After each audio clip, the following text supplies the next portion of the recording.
Hello everyone. और आज 7 फरवरी का ये न्यूज़ पेपर दैनिक जागरण का इसका एडिटोरियल लेकर आई हूँ संपादकीय, और जो कुछ मुख्य बहुत सारी महत्वपूर्ण हैं जो समाचार जो काम आ सकते हैं उसको भी मैं कवर करती हूँ। तो सबसे पहले चैनल को सब्सक्राइब कर लीजिएगा और बगल में जो घंटी का आइकन है उसको प्रेस कर दीजिएगा ताकि वीडियो के नोटिफिकेशन आपको मिलते रहें। तो देखिए, एक सबसे इम्पोर्टेंट न्यूज़ जो मुझे लगी ये है कि पहले स्वदेशी पनडुब्बी सल्की को नौसेना में किया गया शामिल।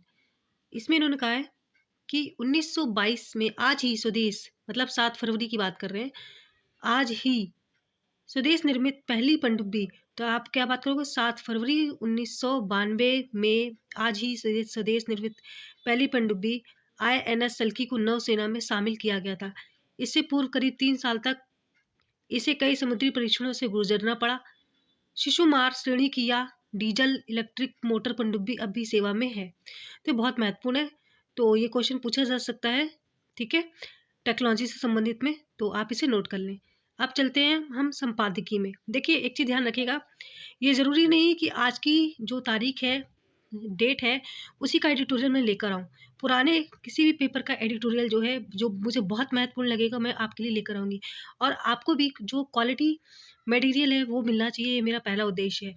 डेट नहीं मैटर करती कि वो पेपर आज का है या पुराना है, ठीक है? तो वैसे मैं डेट आपको बताती रहूँगी, ठीक है? तो चलिए चलते हैं संपादकीय में।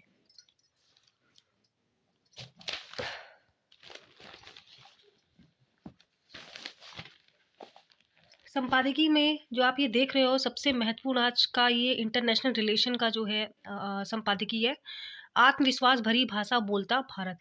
तो अभी जो है संयुक्त राष्ट्र में जो भारत के जो प्रतिनिधित्व थे, उन्होंने बहुत अच्छा उन्होंने बातें कहीं, 3 बातें महत्वपूर्ण कहीं, उसी में पूरा जो ये संपादकीय है। तो जहाँ-जहाँ मैंने ये मार्क कर रखा है उतनी चीज़ें ज़्यादा महत्वपूर्ण है, तो मैं उतना ही बताऊँगी, बाकी जो मटेरियल है वो इतना इम्पोर्टेंट नहीं है, ठीक है? तो चलिए चलते हैं। भारत इस समय स्वतंत्रता का अमृत महोत्सव मना रहा है।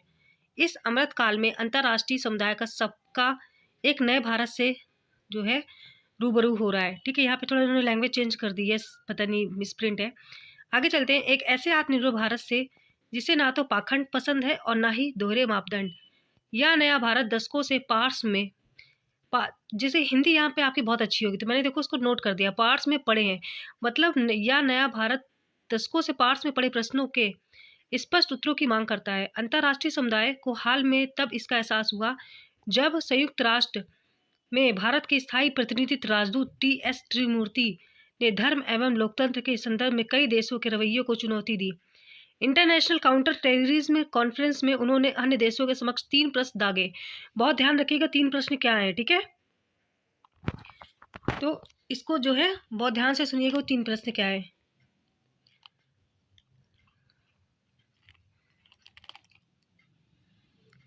पहला यह कि वे इस्लामोफोबिया, क्रिश्चियन फोबिया जैसे अब्राहिमिक पंथों पर निशाना बनाने की घटनाओं का तो संज्ञान लेते हैं, लेकिन किंतु हिंदूफोबिया या अन्य धर्मों के खिलाफ प्रलाप पर संयुक्त राष्ट्र ने कभी ध्यान क्यों नहीं दिया।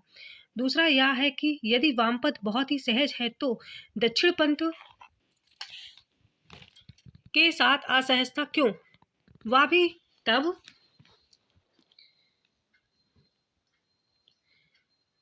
तब जबकि लोकतंत्र के मूल में ही वैचारिक विविधता है और मतदाता ही उनकी नीयत निर्धारित करते हैं। तीसरा यह है कि अंतर्राष्ट्रीय समुदाय आतंकवाद की परिभाषा को क्यों कमजोर करने पर तुला है, ठीक है? तो यहाँ पे इन्होंने सबसे 3 बात आपको महत्वपूर्ण समझ में आई होंगी, जिसमें सबसे लास्ट वाली है आतंकवाद, जो आप ऐसे पे, एथिक्स पे, इन सब पे जो है आप ये चीज़ लिख सकते हो कि जो अंतर्राष्ट्रीय के बारे में लिख सकते हो। कि तीसरी बात ये जो उन्होंने कही, अंतर्राष्ट्रीय समुदाय आतंकवाद की परिभाषा को क्यों कमज़ोर करने पर तुला है। अभी तक जो है सही से आतंकवाद की परिभाषा पर ये लोग एकमत हो ही नहीं पाए हैं, ठीक है? इसके बाद आगे आते हैं। इसके बाद ये जो इतने मटेरियल है उतना कुछ खास नहीं है, बाकी यहाँ से मैं पढ़ती हूँ, ठीक है? बाकी वही जो राजनीतिक पार्टियों के बारे में बोलते हैं वो सब है, ठीक है? आगे चलते हैं हम लोग यहाँ से। त्रिमूर्ति द्वारा उठाया गया दूसरा त्रिमूर्ति द्वारा उठाया गया दूसरा मुद्दा विचारधारा से जुड़ा है। दक्षिण पंथ को लेकर किए जाने वाले प्रलाप पर उन्होंने कहा कि यह समझना महत्वपूर्ण है कि लोकतंत्र में दक्षिणपंथ और वामपंथ राजनीतिक ढांचे का हिस्सा होते हैं और वे मतदाताओं की मर्जी से सत्ता में आते हैं। जनादेश में जनता का मत प्रतिबिंबित होता है। इससे भी महत्वपूर्ण यह कि उन्होंने इस मूल बिंदु को उठाया कि लोकतंत्र का अर्थ ही विविध विचारों एवं मान्यताओं को साथ लेकर चलना है। वर्गीकरण को लेकर भी उन्होंने चेताया कि ऐसी कवायद लोकतंत्र की अवधारणा के विरुद्ध होगी। यह किसी विडंबना से कम नहीं कि संयुक्त राष्ट्र जैसी संस्था को लोकतंत्र का ककारा सिखाया जाए, लेकिन अगर इसकी जरूरत है तो फिर ऐसा करने के लिए दुनिया के सबसे गतिशील एवं जीवंत लोकतंत्र से भला कौन और बेहतर हो सकता है।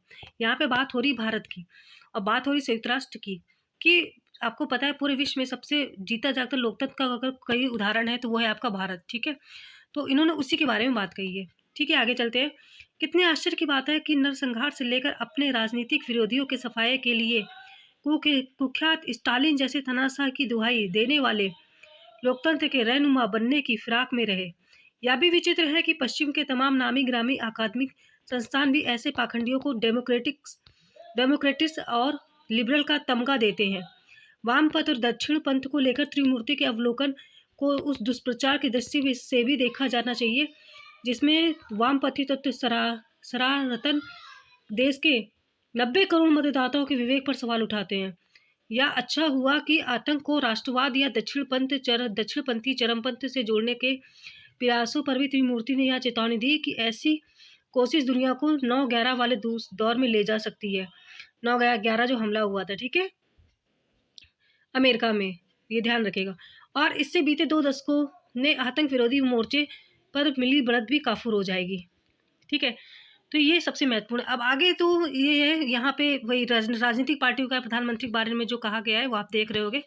ठीक है, तो हम महत्वपूर्ण चीज़ पे आते हैं, जो कंक्लूजन पे आप क्या लिख सकते हो वो देखो। संपादकीय के आपका इंट्रोडक्शन और कंक्लूजन दोनों देखना चाहिए।